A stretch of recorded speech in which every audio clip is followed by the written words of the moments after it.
8 de enero de 1959, el comandante Fidel Castro entraba triunfante en La Habana después de una guerra revolucionaria contra el régimen dictatorial de Fulgencio Batista.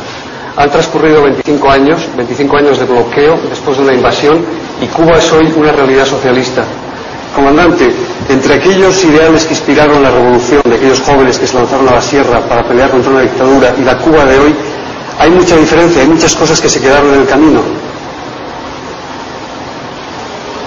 Yo no podría decir así. Yo pienso que desde los primeros momentos los planes nuestros eran muy ambiciosos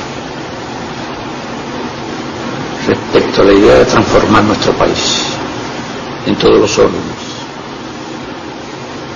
Pero yo pienso de que aquellas ideas se fueron enriqueciendo por el camino.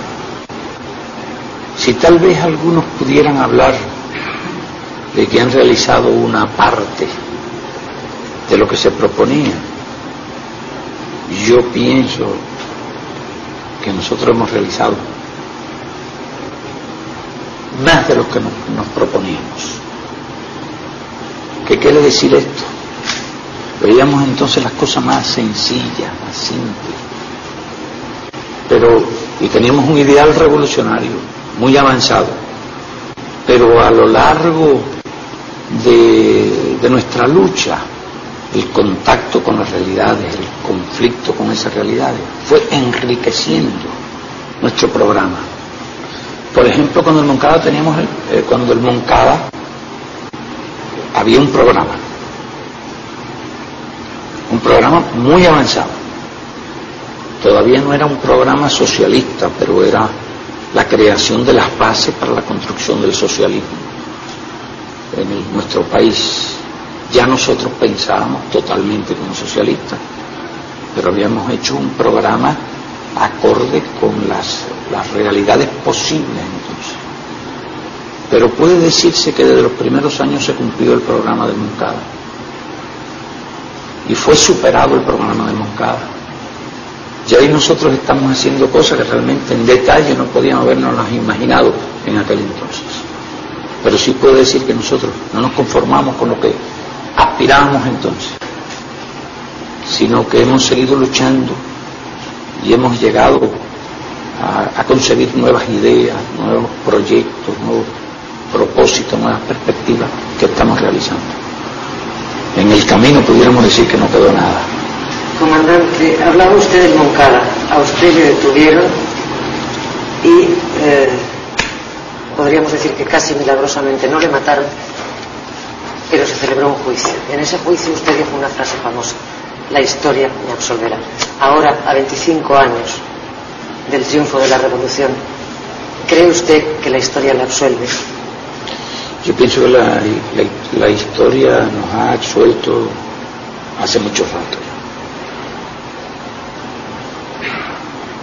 Pienso que la historia tendrá que seguirnos juzgando nuestra obra como revolucionario, pero yo tengo la completa convicción de que las futuras generaciones de nuestro país e incluso de otros países reconocerán lo que ha significado nuestra lucha, el mérito de nuestro combate revolucionario en condiciones tan difíciles, en las vecindades del país imperialista más poderoso del mundo. Y la obra de la revolución perdurará. Y estoy absolutamente convencido de que el juicio de la historia será absolutamente favorable.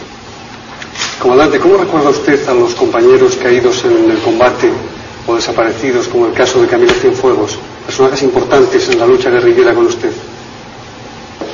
El camino ha sido duro en ese sentido, desde que empezamos las conspiraciones, bueno, más que las conspiraciones, la organización de la revolución, en los meses siguientes al golpe de Estado de Batista del año 52. Y entonces el primer contingente tuvo grandes bajas, que fue el contingente que atacó el Moncada. Murió un número de compañeros en el combate y muchos fueron hechos prisioneros en los días subsiguientes, y alrededor de 70 fueron asesinados. Fueron torturados horriblemente y asesinados. Sobre todo en los primeros 5 o 6 días. Aquello levantó una ola de protesta muy grande, una protesta pública, pero sorda, de indignación en todo el pueblo, y más o menos al cabo de 6 días o 7 días quedamos un grupo de 3 nosotros. Estamos pensando atravesar la bahía para dirigirnos a las montañas de Oriente, y entonces cometimos un error que fue quedarnos a dormir en una pequeña cabaña de guano. Nos tomamos ese lujo, pudiera decirse. Los días anteriores habíamos durmiendo sin hamacas, sin capa de protección de agua, en las laderas de las montañas, y ese día cometimos ese error. Y muy temprano una patrulla llegó y nos despertó con los fusiles sobre nosotros, nos despertaron con los fusiles sobre el pecho. Pero por una de esas cosas extraordinarias, había un teniente de apellido Sarría, que estaba de jefe de la patrulla estaba sedienta de sangre. Y entonces nos pidieron identificar, nosotros dimos otra identificación. Pero entonces el teniente estaba haciendo un esfuerzo para que los soldados no nos mataran, echaba con los soldados. Cuando yo vi el comportamiento del oficial aquel, me pareció un hombre digno, me percaté enseguida que era un hombre excepcional. Entonces le dije, yo no lo quiero engañar, yo soy fulano de tal. Y entonces él me dijo, no lo digas. Y realmente, prácticamente nos protegió, hasta que nos llevaron a la prisión. Nos pusieron ya allí, se hizo público en toda la ciudad la noticia de que habíamos caído prisioneros, y había tal indignación con la ola de crímenes cometidos que entonces el gobierno, un poco atemorizado ya, decidió tener cuidado, es decir, que no nos mataron en el primer momento.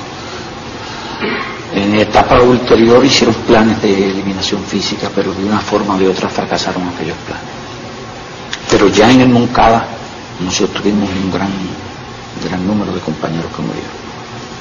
Hay que imaginarse lo que suponía para nosotros la suma de 2 cosas: la adversidad, la derrota, pudiéramos decir, inicial, el fracaso de los planes iniciales y la muerte de un gran número de compañeros con los que estábamos entrañablemente unidos.